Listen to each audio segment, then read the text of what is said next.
Champions ট্রফির জন্য ইতিমধ্যে সব দলই তাদের 15 জনের যে স্কোয়াড সেটা ঘোষণা করে দিয়েছে, এবং টিম ইন্ডিয়াও তার ব্যতিক্রম নয়। অবশ্যই কিছু চেঞ্জেস করা যাবে যদি কোনো দল চায়। ফেব্রুয়ারি মাসের 2 তারিখ পর্যন্ত সময় আছে। সে যাই হোক, ইন্ডিয়ার প্রসঙ্গে আসি যে কেমন হলো এই স্কোয়াড। মোটামুটি 2023-এ যে ওয়ার্ল্ড কাপের স্কোয়াডটা ছিল কিছুটা সেরম টাইপের একটা স্কোয়াড হয়েছে, যেহেতু ভারতের খেলাগুলো দুবাই আর শারজা এখানে খেলা হবে, দুবাইয়ে খেলা হবে মেনলি। তো সেখানের পিচ কন্ডিশন কেমন সেই বিষয়ে মাথায় রেখেই সিলেক্টর, কোচ, ক্যাপ্টেন যে টিমটা ঘোষণা করেছে তেমন কিছু চমক নেই। তবে কিছু প্লেয়ার বাদ গেছে। বাদ যাওয়া প্লেয়ারের প্রসঙ্গে আসার আগে যে 15 জনের দল কেমন হয়েছে সেই প্রসঙ্গে আজকের আলোচনা। প্রথমেই আসি ক্যাপ্টেন রোহিত শর্মা। রোহিত শর্মা ক্যাপ্টেন হবে এটা জানা ছিল, এবং রোহিত শর্মার হয়তো টেস্টে যে ব্যাটিং পারফরমেন্স খারাপ যাচ্ছে সেটা আলাদা ব্যাপার, কিন্তু ওডিআইতে কিন্তু রোহিত শর্মা যথেষ্ট ভালো খেলছে, এবং শ্রীলঙ্কার সাথে যে রিসেন্ট সিরিজও হয়েছে সেখানেও ভালো খেলে এসেছিল। তো টেস্ট আর ওডিআই গুলিয়ে ফেলা ঠিক হবে না, অবশ্যই দুটো আলাদা ফরম্যাট এবং আলাদা বলে খেলা হয়। তাই Rohit Sharma captain, selfless captain, এবং রোহিত শর্মা আশা করবো যে টি-20 ওয়ার্ল্ড কাপের মতো এটাতেও ভারতের সাফল্য এনে দেবে। Shubman Gill vice captain, that means Yashasvi Jaiswal আরেকজন যে ওপেনার সিলেক্ট হয়েছে তার খেলার সম্ভাবনা খুব কম।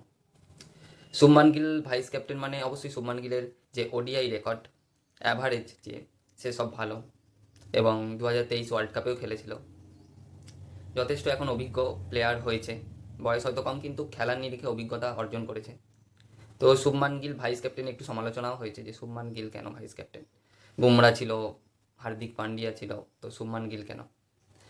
সে যাই হোক, শুভমান গিল ভাইস ক্যাপ্টেন মানে সে রোহিত শর্মার সাথে ওপেনই নামবে, এটা এক প্রকারের নিশ্চিত। আসি বিরাট কোহলির প্রসঙ্গে। বিরাট কোহলি তো সিলেক্টেড হবে জানা ছিল। তো বিরাট কোহলি কেমন খেলে তার উপর অনেক কিছু ডিপেন্ড করছে, কারণ 3 নম্বরের যে জায়গাটা এতদিন ধরে বিরাট কোহলি যে ভরসাটা এতদিন ধরে দিয়ে এসছে সেটা কি কন্টিনিউ রাখতে পারবে সেটা ডিপেন্ড করছে তার খেলার উপর, তার প্রস্তুতির উপর। অবশ্যই রোহিত শর্মার মতো তিনিও টেস্ট ক্রিকেটে একদমই মানে সব থেকে খারাপ সময় যাচ্ছে। তো এই কথা মাথায় রেখে কিছুটা ফ্যানেরা কিছুটা চিন্তিত যে বিরাট কোহলি কি খেলতে পারবে আগের মতো, নাকি আবারও টেস্টের মতো হবে। শ্রেয়স আইয়ার, শ্রেয়স আইয়ার সিলেক্টেড হবে এটা জানা ছিল অনেকটা, কারণ যেহেতু ওখানে সাবকন্টিনেন্টে খেলা হবে তাই স্পিন সহায়ক পিচ হবে সম্ভবত।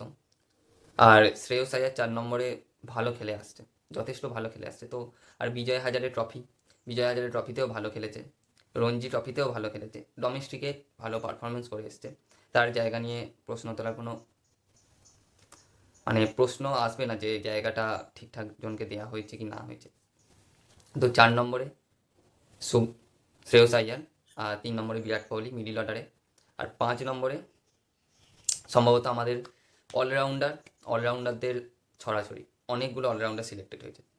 প্রথমত বলে রাখি টি-20 ওয়ার্ল্ড কাপেও এই একই প্র্যাকটিস ইউজ করেছিল, এবং 4টে সম্ভবত টি-20 ওয়ার্ল্ড কাপে নিয়ে গেছিলো 4জন অলরাউন্ডারকে, এবং রিঙ্কু সিংকে বাদ দেওয়া হয়েছিল। তো সেটা নিয়ে কিছুটা বিতর্কিত হয়েছিল, কিন্তু যে সিলেকশনটা যে ঠিকঠাক হয়েছে সেটা তারা ওয়ার্ল্ড কাপ জিতে প্রমাণ দিতে পেরেছে। তো ঋষভ পান্ত রয়েছে, রাহুল রয়েছে, এর মধ্যে একজন উইকেট কিপিং করবে। তো অজিত আগারকার যে চিফ সিলেক্টর তিনি কিন্তু বলে দিয়েছেন যে আমাদের ফার্স্ট চয়েস উইকেট কিপার হচ্ছে ঋষভ পান্ত। তো আমরা কি ঋষভ পান্তকে দেখতে যাচ্ছি প্লেইং ইলেভেনে। প্লেইং ইলেভেন আসার আগে 15 জনের মধ্যে যে সিলেক্টেড হয়েছে ঋষভ পান্ত আর রাহুল, তাদের সিলেকশন কিছুটা হলেও যে সঞ্জু স্যামসনের প্রতি যে একটা ভুল বার্তা গেলো, যে সঞ্জু স্যামসন এত ভালো খেলে এলো, যখনই চান্স পেয়েছে অন্তত ওডিআইতে, এবং রিসেন্টলি টি-20তেও ভালো শুরু করেছে, ভালো করছে, অ্যাভারেজ বেড়েছে, সেঞ্চুরি করছে, কিন্তু ওডিআইতে তার যদি আপনি রেকর্ড দেখেন, যদি কম্পেয়ার করেন, অবশ্যই কম্পেয়ার করা উচিত নয় সবসময়, কারণ পিচ বুঝে, সিচুয়েশন বুঝে তারা টিম সিলেক্ট করে, বা কে কেমন প্লেয়ার কোথায় কোন জায়গায় খাপ খাবে সেই হিসেবে টিম সিলেক্ট হয়। তো তাও একটা কম্পেয়ার করলে দেখা যাবে যে সঞ্জু স্যামসনের রেকর্ড কিন্তু রাহুল বা ঋষভ পান্ত দুজনের থেকেই অনেক গুণে ভালো। তাই একটু এটা নিয়ে বিতর্কিত হয়েছে, কিন্তু যাই হোক, 5-6 প্লেয়ার হচ্ছে ঋষভ পান্ত আর KL রাহুল, কিন্তু যে কোনো একজন খেলবে। 5-এ হয় ঋষভ পান্ত খেলবে, নয় KL রাহুল।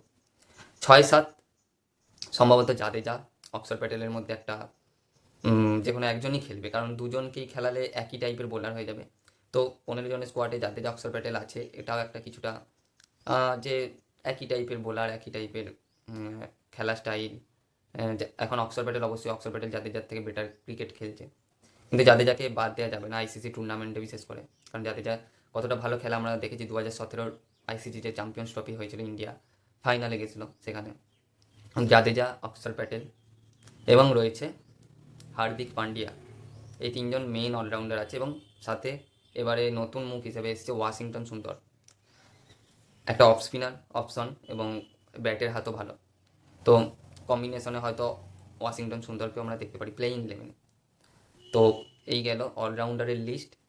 এবং স্পিনার হিসেবে একমাত্র রয়েছে, মেন স্পিনার হিসেবে একমাত্র রয়েছে কুলদীপ যাদব। এবং অবভিয়াসলি যে তার সিলেকশন নিয়ে কোনো প্রশ্নই ওঠে না। বরুণ চক্রবর্তীর নামও এসেছিল যে ব্যাকআপ আর একটা স্পিনার হিসেবে, কিন্তু সিলেক্টররা, যারা ম্যানেজমেন্টরা, তারা ঠিক করেছে ওয়াশিংটন সুন্দরকে, অক্ষর প্যাটেলকে আর জাদেজাকে নিয়ে যাবে, আর এক্সট্রা কোনো তাই স্পিনার নিয়ে যায়নি। কুলদীপ যাদবের উপরই ভরসা রেখেছে, এবং কুলদীপ যাদব যথেষ্ট ভালো খেলেছে 2023-এর ওয়ার্ল্ড কাপে। তাই কুলদীপ যাদব হচ্ছে মেন স্পিনার হিসেবে থাকবে, এবং পেসার হিসেবে জসপ্রীত বুমরা, আর্শদীপ সিং আর মোহাম্মদ শামি। এই হলো 15 জনের দল। এবার আসি যারা বাদ পড়েছে তাদের নিয়ে। প্রথমত বলে রাখি, সঞ্জু স্যামসনের কথা বলে রেখেছি, এবং সবথেকে যেটা চমক সেটা হচ্ছে মোহাম্মদ সিরাজের বাদ যাওয়া। দেখুন, মোহাম্মদ সিরাজ হয়তো টেস্টে বা T20 তার সেভাবে খেলতে পারছে না, বা ইম্পর্টেন্ট সময়ে বা নতুন বলে বা পুরনো বলে ঠিকঠাক টাইমে উইকেট নিতে পারছে না। এবং যে উইকেটগুলো পাচ্ছে, উইকেট আপনি যদি রেকর্ড দেখেন যে তার রেকর্ড ভালো, তার উইকেটও বেশি আছে যথেষ্ট এতে, অস্ট্রেলিয়ার সাথে যে বর্ডার গাভাস্কার ট্রফি হলো, কিন্তু ইম্পর্টেন্ট সময় উইকেট নিতে পারেনি। যে উইকেটগুলো নিয়েছে সেগুলো টেল এন্ডারদের উইকেট। তাই মোহাম্মদ শামিকে নিয়েছে, এবং মোহাম্মদ শামি যে রূপের তাস, মোহাম্মদ শামি যে 2023-এর ওয়ার্ল্ড কাপে একটা দারুণই টুর্নামেন্ট তার গেছিলো, তাই মোহাম্মদ শামিকে নিয়ে গেছে। এটা মোহাম্মদ সিরাজের বদলে এটা অবশ্যই যে এটা খুব একটা বিতর্কিত বলে মেনে নেওয়া যায় না, এটা ঠিকঠাকই আছে। আর আর্শদীপের সিংয়ের প্রসঙ্গে আছে, আর্শদীপ সিং দুর্দান্ত খেলেছে, ডোমেস্টিকে দুর্দান্ত পারফরমেন্স করেছে।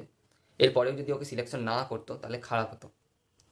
তো আর্শদীপ সিংয়ের সিলেকশনও একদম ঠিকঠাক আছে, তাই বিতর্কিত হলেও এটা মেনে নিতে হবে, এবং আশা করবো যে সিরাজ পরবর্তী সময় আরও ভালো পারফরমেন্স করে ফিরে আসবে। এই টিম মোটামুটি, এবং প্লেইং 11ও মোটামুটি, যেহেতু ঋষভ পান্তকে ফার্স্ট চয়েস কিপার বলে দিয়েছে, প্লেইং 11ও কী হবে মোটামুটি একটা অনুমান করা যাচ্ছে।